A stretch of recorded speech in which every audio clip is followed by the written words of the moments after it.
Notre Dame's defense is entering a new era under defensive coordinator Chris Ash, and with key departures like Kaiser, Watts, Cross, and Mills, there are plenty of question marks heading into spring practice. So, who will step up and help this unit reload? We're breaking it down right here on Locked On Irish.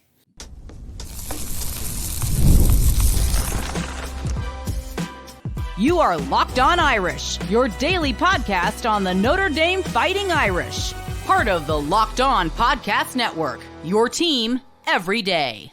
What's going on, and welcome into another edition of Locked On Irish, your daily Notre Dame podcast. I'm your host, Tyler Wojciak. I'm a Notre Dame alum and producer at Fox Sports, and I am thrilled to have you here with me on Tuesday, February 25th, and thanks for getting your day started right here by making this your first listen of the day. I'd really appreciate it if you subscribed on YouTube or your preferred podcast platform, and I am back from my ski trip at Mammoth Mountain. All my bones and limbs are still intact, and I am ready to talk some ball. So let's dive right into it. Today, I'm going to predict what Notre Dame's defensive depth chart is going to look like heading into spring ball. Last week, I broke down Notre Dame's offensive depth chart heading into spring practice, and today we are shifting the focus to Chris Ash's defense, with him taking over as defensive coordinator and all the key departures at every level of this defense. There are plenty of questions about how this unit will take shape in 2025, and we're going to start in the trenches with the defensive line, and then we'll move to the linebackers in segment 2, and finally, we will wrap the show up with the secondary, which I believe has the potential to be one of the best groups in the entire country. So let's look at the defensive line. The story here is they have to replace Howard Cross and Riley Mills, as well as RJ Open. But between Howard Cross and Riley Mills, that is 65 combined tackles, 15 tackles for loss, and an 11.5 sacks just from last season combined between the two of them. Plus, these are two of the most important leaders of the team. They anchored the middle of that defense, and even though Howard Cross was struggling with injuries all year long, he battled through, and Riley Mills was having a terrific season up until it came up short against IU when he suffered a very serious knee injury in the first round of the college football playoff. But in a way, they gained Boubacar Traore and Jordan Botelho because they both basically missed the entire season. Jordan Botelho went down in Game 3 against Purdue, and then Boubacar Traore got hurt against Louisville. So Notre Dame did not have two of their best edge rushers all season long. So if we look at the defensive depth chart going into spring, I think at Viper, you know that Jordan Botelho and Boubacar Traore are probably going to start once the season gets going, but they are not going to be able to participate at all in spring practice as they recover from their injuries, which means Junior Tuihalamaka is going to get first-team reps, as well as Logan Thomas. He's going to be right behind Tuihalamaka, and even though he's technically fourth string, if you include Botelho and Traore, I think Logan Thomas could have a breakout season next year. But you got to give some props to Tuihalamaka and what he did last year coming in for Botelho and Traore. Finished with 33 tackles, 6 tackles for loss, 3 sacks, and he had that big fumble recovery in the college football playoff. He was outstanding last season, and Notre Dame really needed him to come through, and that's exactly what he did.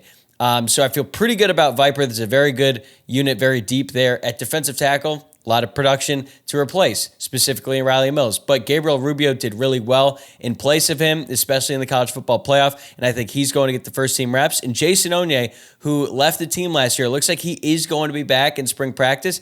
I don't think he's going to compete for the starting job, but Notre Dame will absolutely take him to provide some much-needed depth on the interior of that defensive line. I think he's going to be second, right behind Gabriel Rubio at defensive tackle. And then it's going to be some combination of Armel Mukam and Elijah Hughes, the transfer from USC. Then you've got other guys like Cole Mullins, Brennan Vernon. I think Cole Mullins has a much better chance to see some playing time next year than Brennan Vernon. But Elijah Hughes and Armel Mukam are kind of like wild cards because going into last year, there were a lot of high hopes that Armel Mukam could be a contributor. It just didn't really happen. Maybe he turns it around in 2025. And Notre Dame went out and got Elijah Hughes in the transfer portal, which means they clearly see something in him. He didn't really play all that much at USC, but he did not redshirt either season. So he only has 2 years of eligibility left. I don't think Notre Dame would go out there and make a move if they didn't think Elijah Hughes could make an instant impact. So ultimately, I think it's going to be Rubio, Onye, and then Elijah Hughes, and then Mukam mixed in there somewhere in between, and maybe Cole Mullins makes a move. Now, at nose guard, they got to replace Howard Cross, and they got a guy in Jared Dawson to do exactly that. Dawson came over from Louisville, and he was very good last season for the Cardinals. 19 stops, 6.5 tackles for loss, and 4 sacks last season. By the end of the year, he was playing some of his best football. I mentioned this before on the show when Dawson announced that he was going to transfer to Notre Dame. I spoke with Mike Rutherford of the Card Chronicle, very in tune with the Louisville Cardinals, has been on the show a couple times, great friend of the program. He said that by the end of the season, Jared Dawson was dominant, not just good, dominant. So that's a great piece. I think he will get the first team reps at nose guard. Now, maybe they give it to Donovan Heinisch out of respect for what he did last season, but ultimately, I do think Jared Dawson is going to be the starter, and then Donovan Heinisch is going to rotate in quite frequently because he is very good. I just like Dawson's size more than Heinisch. Dawson is 6'1", 302 pounds compared to Donovan Heinisch, who is 6'2", but only 278 pounds. But behind those two guys, Sean Sevillano Jr. has a great chance to make a leap. He has no issue with size unless he has too much of it. He really needs to lose some weight and get into really good shape this season. I noticed that in one of the workout videos that the official Notre Dame football account posted, they got our guy, Sean Sevillano Jr. in like 3 hoodies. I understand he's got to lose some weight, but I was just thinking about that poor guy. Or maybe he's just taking it on himself to try to sweat out as much weight as humanly possible, because I do think that he has a really bright future with the Irish. They desperately need someone with his type of frame on the interior of the defensive line to just clog holes up and just take on double teams and move around offensive linemen. So if he is able to get in really good shape, I think he could make an impact as early as this season, because behind him, I don't really think Notre Dame has a ton of guys like Devin Houston and Davian Dixon. I don't think either one of them are going to push for playing time this season. So you're going to see a lot of Jared Dawson, you're going to see a lot of Donovan Heinisch, and then maybe Sean Sevillano Jr. This is a very big offseason for him, not like a make or break one. He could still, sit for most of next season and then still have a good career at Notre Dame. But if he does make a jump and he starts taking reps away from Dawson and from Heinisch, that tells you a lot about the type of player that he could be. Now let's take a look at strong side end, because I think this might be the most underrated position on the roster. Not necessarily the best, but certainly very underrated, because Josh Burnham is probably going to get the first team reps to start. He should. He was very, very good last season when he was healthy, and he had to play Viper and strong side end because Notre Dame was so thin at Viper after they lost Traore and Botello. But behind him, you've got Bryce Young, who I believe is going to be a superstar at Notre Dame. I think we're going to start to see it this season. Last week, I talked about Bryce Young in the same category as like a Stephon Tuitt and the type of jump that Tuitt made from freshman to sophomore year. We might be able to see that from Bryce Young, but the one thing that could get in the way from that is the fact that Josh Burnham is also a very, very good player. He had 30 tackles last season, 7 tackles for loss, and 2 sacks. He also should have scored a touchdown. I believe it was against Stanford when he made a great play on a pitch. Like, he's very good. He was dealing with an ankle injury that he suffered against Northern Illinois. I do think that set him back a little bit. If you remember, Al Washington, the defensive line coach, raved about Burnham, raved about him during fall camp. And I do think that injury that he suffered in week 2 really kind of hamstrung him for most of that middle part of the regular season, but then later on, he was a very good player. So when you have those two guys, Josh Burnham and Bryce Young, right there, 1-2 at strong side end, that's very, very good. And then behind those two guys, you got Christopher Burgess Jr. I think he's going to be at strong side end instead of Viper. He's the early enrolling freshman, one of my absolute favorite players in the class of 2025. I think he's a future NFL-type talent. So you have one guy like Josh Burnham, who's a veteran, who's been around, who is really good, a potential superstar who's only going to be a sophomore in Bryce Young, and then one of the best freshmen in the class in Christopher Burgess Jr. I'm telling you, this is a very talented group. They're very deep, and I think they are the most underrated position on the entire roster. So that is what I see with the defensive line. Obviously, they have to make up for a lot of production, but I still think this can be very good going into next season. A lot of it just depends on the health of Boubacar Traore and Jordan Botelho. If they are able to get back and produce at a high level early on in this season, this could be a very good group. If they're going to take some time, I think that this entire unit is going to take some time, but by the middle part of the season, they should be clicking. But what about the linebackers? Because with Jack Kaiser gone, they have to fill a void right there in the middle of the defense. We're breaking it down next on Locked On Irish. Today's episode is brought to you by PrizePicks. March basketball is almost here, and there's no better way to get in on the action than with PrizePicks, the best place for daily fantasy sports. With PrizePicks, you pick more or less on at least 2 player projections, and if you're right, you can win up to 1,000 times your cash. It's fast, easy, and keeps every game exciting. This week, I'm looking at Jason Tatum for more than 29 points, and for LeBron to get more than 8 rebounds. I love how I can make my picks in less than 60 seconds and stay engaged all game long. And when when I win, my money hits my account in as little as 15 minutes, no waiting around. PrizePicks even offers weekly promos like Taco Tuesday, where you get discounted player projections for even more value. Download the app today and use code LOCKEDONCollege to get $50 instantly after you play your first $5 lineup. That's code LOCKEDONCollege for $50 instantly after you play your first $5 lineup. PrizePicks, run your game. All right, let's take a look at the linebackers for Notre Dame. And it's important to point out that on paper, Notre Dame has three separate linebacker positions. You've got the Mike linebacker, which is the middle linebacker. You've got the Will linebacker, which is the weak side. And then you have the Rover, which is a very interesting position because it is a linebacker. It sometimes acts as a safety, but it's also the position that comes off the field when Notre Dame is in nickel, which is 4-2-5, 4 defensive linemen, 2 linebackers, and 5 defensive backs. And in this modern era of football, where passing is so prevalent, teams usually run nickel as the base defense. So we're going to talk about all 3 linebacker positions, but more often than not, Notre Dame is only going to have 2 linebackers on the field, and they have 5 very talented players who I believe will rotate between those 2 spots. But let's take a look at the Mike linebacker, okay? I think Drake Bowen is going to be the starter there, and he's also going to be a potential captain on this team. I would actually bet right now that Drake Bowen ends up being a captain because he showed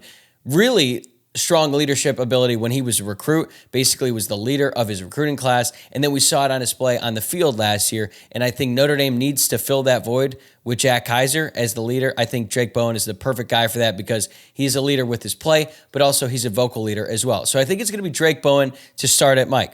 Now, behind him, I've got Manfremo, not KVA. I'll talk about that in a second. But I think Manfremo, the early enrollee freshman out of California that Notre Dame was able to get on signing day of this most recent cycle, I think he's going to be so good. And I think he's a more traditional Mike linebacker. I am so excited about what he can bring to this defense because I thought KVA was terrific as a true freshman, and I expect a similar level of production from Manfremo in his first year with the program. Behind Fremo, I got Kahanu Kia.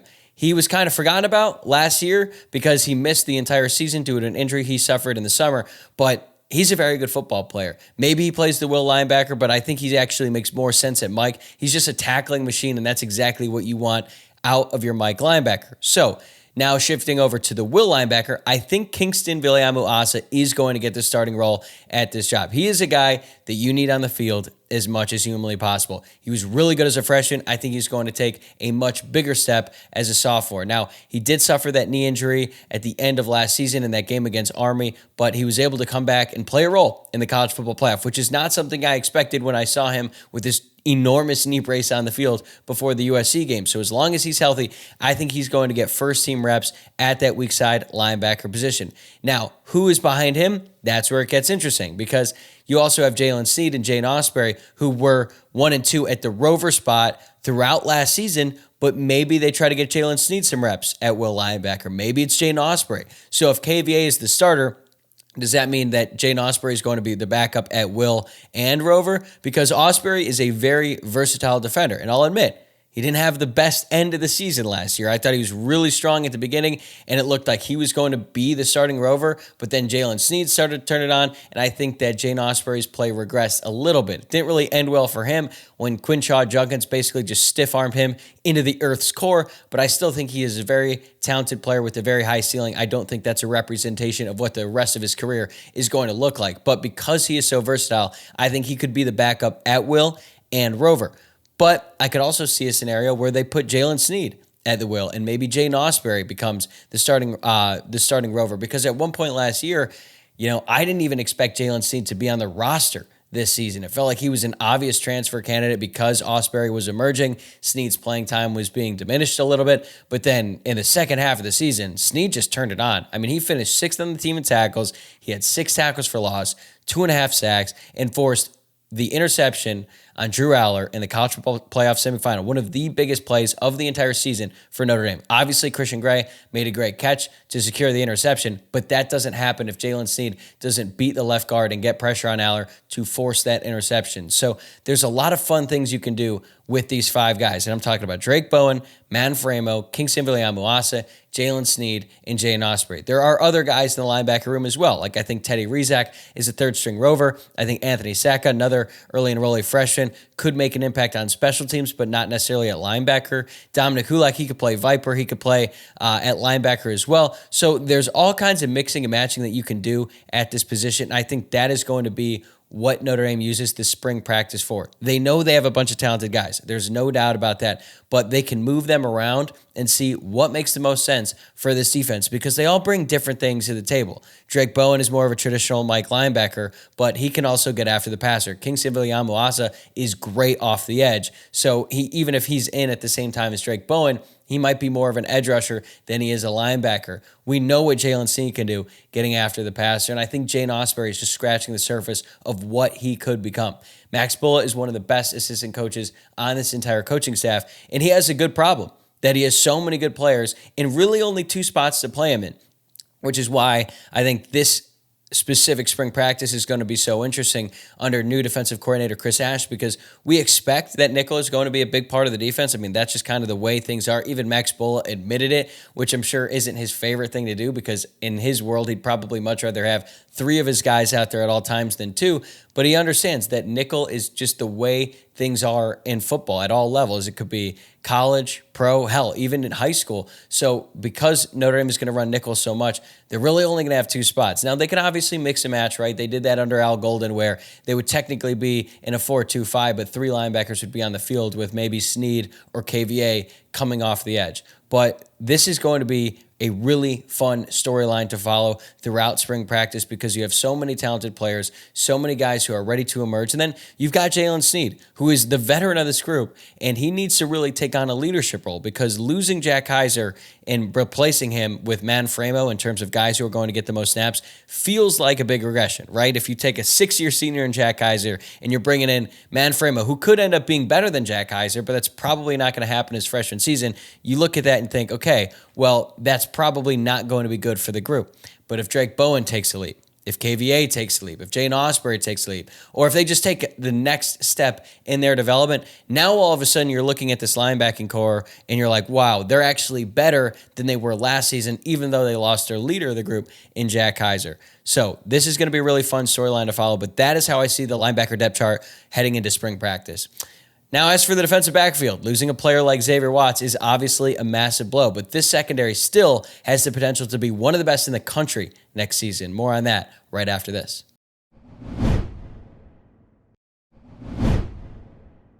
And finally, let's take a look at the secondary for Notre Dame, and I'm just going to come out and say it. I am very, very bullish about this group. It's crazy to say that they could be better after losing Xavier Watts, a 2-time All-American, one of the most accomplished safeties in the history of the entire Notre Dame football program, but I think it's true. Let's start by looking at nickel. So Devontae Smith is going to start there. He is the transfer from Alabama. He started at nickel for the Crimson Tide, and already the reports about Devontae Smith coming out of South Bend are that he's a dude. John Bryce, a Football Scoop, said the same thing. He said he's been hearing about this from his sources, that Devontae Smith has been one of the most impressive players for Notre Dame throughout their winter workout so far, and I'm not really surprised. He was a very good player at Alabama, but he had connections to Mike Mickens and Marcus Freeman because he's from Cincinnati, came over to Notre Dame, and this is a big-time get for the Irish. Notre Dame has had Tariq Bracy, Thomas Harper, and Jordan Clark at nickel over the last few years, and every single one of those players has been really good. I think Devontae Smith could be the best one of all of them. So he's going to start there. No real questions about that. Behind him, though, I'm not really sure. Carson Hobbs was listed as the backup on the depth chart, but Rod Hurd was truly the backup to Jordan Clark at nickel this past season. So maybe Carson Hobbs has a little bit more of a chance to get on the field. But also, you got to keep an eye out for Dallas Golden, early enrollee freshman, one of my favorite recruits. Actually, he's probably my favorite recruit in the class of 2025, and he wants to play nickel. Locked On Recruiting Insider Brian Smith and I have talked about it many times. He met Golden several times when he's living in Florida, and he said that Golden told him he wants to play nickel. I don't know why a true freshman would want to play nickel because it is such a challenging position. You have to cover everyone who comes into the slot. It could be a slot wide receiver who's short, fast, or it could be a big tight end. You got to play him, and you got to come in and stop the run. Very difficult position, but Dallas Golden is a very special player. He could end up being the backup nickel as a true freshman, which would be a big accomplishment. But he might also be more suited to play boundary or field corner. At boundary corner, you know the starter is going to be Leonard Moore. Behind him, you don't really know. It could be Tay Johnson. It could be Mark Zachary, the other early enrollee freshman. It could be Dallas Golden. But going back to Moore, it is so crazy to think that Notre Dame lost an All-American and Benjamin Morrison for the season, and it just didn't matter. As a matter of fact, they might have improved, which feels wrong to say, but that's how good Leonard Moore was for Notre Dame last year when he became the starting boundary cornerback. He had one bad game, and it wasn't even that bad, but he was playing field corner against Louisville when he came in and replaced Christian Gray, and he gave up a touchdown in that game, but he even said he was kind of a fish out of water playing field corner. Once he was playing his natural boundary corner position, he was excellent. He led the team with 11 passes deflected last year, and he didn't even become a regular starter until halfway through. He could be an All-American this season, but I do think there are some concerns about who plays behind him. Maybe it's Carson Hobbs, although I do think he's more suited to play field corner. So I think Christian Gray is going to start at field corner. Carson Hobbs could be the first guy off the bench there, but Dallas Golden is also going to be competing for playing time. And you also have to remember Chance Tucker, a veteran. He missed all of last season because he suffered a torn ACL during fall camp. So there's a bunch of talented guys. I do think it's going to go Christian Gray, Hobbs, then Golden, then Tucker at the field corner spot. And I know that Christian Gray's season ended poorly last year. He got stuck in that one-on-one matchup against Jeremiah Smith on the 3rd and 11 play in the national championship game. It didn't matter who was in that spot on an island going up against Jeremiah Smith. I put the blame on Al Golden, Mike Mickens, the coaching staff for putting him in that kind of position, because now that's sort of the lasting memory that people have of Christian Gray, which isn't really fair because he also had one of the best plays of the season against Texas A&M in the season opener, 4th and 2. They threw a slant his way. He jumped throughout perfectly, deflected the pass. Notre Dame won that game. Yeah, he got picked on a little bit against USC. Also made an incredible game-sealing interception and then returned it 99 yards to the house to send Notre Dame to the playoff. College football playoff semifinal game. He makes one of the plays of the year, intercepts the pass from Drew Aller, sets up the game-winning field goal. So I know it didn't end great for Christian Gray, but that is a guy who has a ton of potential at corner. And if he's able to shake off what happened to him last season and take another step, that's another potential NFL player. Like, he has all the physical tools. It's just a matter of putting it all together and not letting, the mental, like his bad plays get to him. I do think that's what happened to him at the end of last season, but if he can figure that out, you're looking at Christian Gray and Leonard Moore as one of the best cornerback tandems in all of college football. Now let's look at safety. Boundary safety, no question there. That's going to be Adon Schuler. He is going to be an awesome player for this defense. I think was one of the breakout players for the team last season. This might be Adon Schuler's last year with the program. I seriously mean that. I think he is a legit NFL prospect, and if he plays as well as I think he can this season, he might be out the door as an early entry into the NFL draft. I am that high on Adon Schuler. He's not the ball hawk that Xavier Watts was, but he is a damn good football player. Finished 4th on the team in tackles last year, had 3 tackles for loss, 3 interceptions, plus the forced fumble on Trevor Etienne in the college football playoff quarterfinal game. Etienne had never fumbled in his career at Georgia. Georgia was driving. They had momentum. Adon Schuler came there, just got his hat right on the ball, forced a fumble, changed the momentum for that game. It was a huge, huge factor in that first half for the Irish. So he's going to be good. Who's playing behind him? That's where it gets interesting. Luke Talich makes the most sense, right? He's going to be entering his 3rd year with the program. He's waited his time. He's made some plays. He had the interception return for a touchdown against Florida State. I think he makes the most sense. But you also have Kennedy Urlacher, who's going to be entering his 2nd year with the program. Very good football player. Really good tackler. I'm still a little bit concerned about what he can do in coverage. I don't know if he's as fast as those other guys yet, but he's flashed. Jordan Clark raved about him last year, so he's someone to keep an eye out for. And then you got Tabron Benny-Powell, who is going to be a redshirt freshman, basically missed the entire season due to injury. So I don't think he's going to be a real factor, but the coaching staff is high on him. I just think he needs more time. At field safety, Jalen Stroman, the transfer from Virginia Tech, is going to be the starter. At least that's how I see it. If he can stay healthy, he could be really, really good. It's important to point out that even though he missed all of last season, most people thought that he would be in the NFL right now, but he missed all of last season with the shoulder injury that really changed his future. So now he has to basically, redo that and try to improve his stock again, because I think some people have forgotten about him. But if he plays to his full potential at Notre Dame, that's a very good safety tandem with Adon Schuler and Jalen Stroman. The question remains, who plays behind him? I think it's going to be Jaden Blair, the true freshman, early enrollee. He is just such a physical freak, borderline 6'5", crazy long arms. He is the player that most resembles Kyle Hamilton. I don't think he has all the physical tools that Kyle Hamilton has, but physically, his frame is reminiscent of Kyle Hamilton, and he is so good. I think it's going to be tough to keep him out on the field. Or keep him off the field, I should say. Excuse me. But he is a true freshman. Putting a true freshman back at safety is definitely a risk. But they just don't really have that many other proven guys at safety right now. They've got Stroman, who's a veteran and brings a ton of experience, but then it's Jaden Blair, Tate Johnson, who's going to be a redshirt freshman, Ben Minnick, who I haven't really heard much about in a couple years, and then Brandon Logan, the other early enrollee freshman. Like, I feel good about Stroman. I don't feel great about the depth behind him, but Notre Dame has had to make up for some recruiting misses at safety. That's why they had to go in the transfer portal and get a guy like Stroman. So I feel like Stroman is a better version of Rod Hurd. I don't really see a situation where Blair or Johnson, Minnick, or Logan overtake him for that starting safety spot, but it's going to be a very interesting time because Stroman has a history of injuries, and Notre Dame does not have a bunch of experience behind him, so they're going to have to figure that out in the spring, whichever players make the most sense backing up Schuler and Johnson. That's going to be one of the most interesting storylines this spring, but overall, when you look at this defensive backfield, if Moore continues to ascend, Gray cleans up his mistakes and becomes a player that I think he can be and reaches full potential, that's an elite cornerback tandem. Adon Schuler, like I said, could be an NFL player after the season, and then Jalen Stroman, and then Devontae Smith at nickel. Like, that is a very, very talented front line for Notre Dame. And they're going to be a nickel a lot this season because those are 5 very talented players. So there you have it. That is my projection for the defensive depth chart going into spring practice. We're going to update this after the spring, talk about it all summer, leading into the fall, and maybe we'll see some more surprises in fall camp as Notre Dame gets ready for the 2025 season, their first with Chris Ash as the defensive coordinator.